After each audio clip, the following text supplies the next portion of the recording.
और अपने डिस्कशन को आगे बढ़ाते हैं। अगर आपका वैवाहिक जीवन बिगड़ रहा है, माँ को शारीरिक और मानसिक कष्ट हो रहा है या आपके मन में नेगेटिविटी बहुत भर गई है, तो इन सभी परेशानियों से पार पाने के लिए आपको कहाँ और कैसे अर्घ्य देना है, आइए जान लेते हैं पंडित जी से।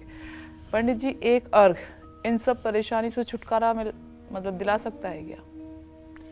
देखो, अर्घ तो ऐसी चीज है जो इस संसार के असंभव से असंभव कार्यों को भी कर सकता है। ये हमारा शरीर जो है 3 शरीरों से मिलकर के बना है। जो आपको दिखाई हम दे रहे हैं, ये हमारा स्थूल शरीर है।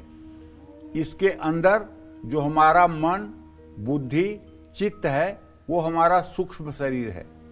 और उसके नीचे जो हमारा स्वभाव है, वो हमारा कारण शरीर है। इनको कभी मैं नहीं कहा जाता। जैसे मेरे हाथ में दर्द है तो माने ये मैं नहीं हूं। मेरा मन बहुत दुखी है, माने मैं मन भी नहीं हूं। मेरी बुद्धि काम नहीं कर रही है, माने मैं बुद्धि भी नहीं हूं। मेरा स्वभाव ऐसा नहीं है, माने मैं स्वभाव भी नहीं हूं। तो न मैं स्थूल शरीर हूं, न मैं सूक्ष्म शरीर हूं, न मैं कारण शरीर हूं। तो मैं जो कह रहा है कि मैं नहीं हूं, तो वो कौन है? वो है ईश्वर अंश जीव अविनाशी, चेतन अमल सहज सुख राशि।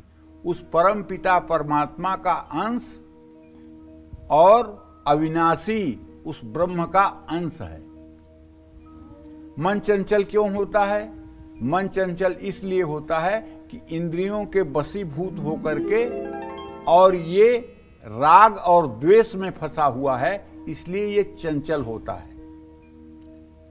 जिन लोगों में एकाग्रता की कमी है, जिन लोगों के मन में बहुत नकारात्मक विचार आते हैं, जिन लोगों के मन में असुरक्षा की भावना हमेशा बनी रहती है, जिनकी मां को बहुत ज्यादा कष्ट है, शारीरिक कष्ट और खास करके हड्डियों में, ऐसे लोगों को पूर्णिमा की रात कच्चे दूध और अखंडित चावल से चंद्रमा को अर्घ देना चाहिए। कच्चे दूध और चावल से चंद्रमा को अर्घ देने से पति पत्नी के बीच का भी तनाव दूर होता है। पैसों के कमी के कारण सभी जरूरी काम अगर बिगड़ रहे हैं, तो पूर्णिमा पर चंद्रमा के उदय होने के बाद कच्चे दूध में मिश्री और चावल मिला करके चंद्रमा को अर्घ देना चाहिए। अब आप कहिए कि पैसे का चंद्रमा से क्या संबंध है? चंद्रमा को अर्घ देंगे तो उससे पैसे का क्या संबंध है? भाई, संबंध है। संबंध ये है कि समुद्र मंथन से चंद्रमा और लक्ष्मी दोनों निकले हैं। इस तरह से चंद्रमा और लक्ष्मी भाई बहन है।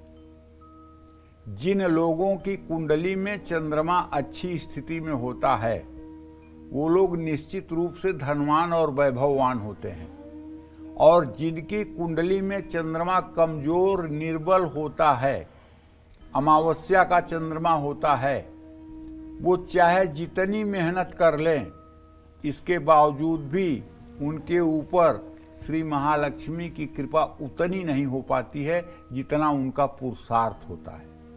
तो इसलिए चंद्रमा को अर्घ देने से भी महालक्ष्मी की कृपा मिलती है, इसमें कोई संदेह नहीं है।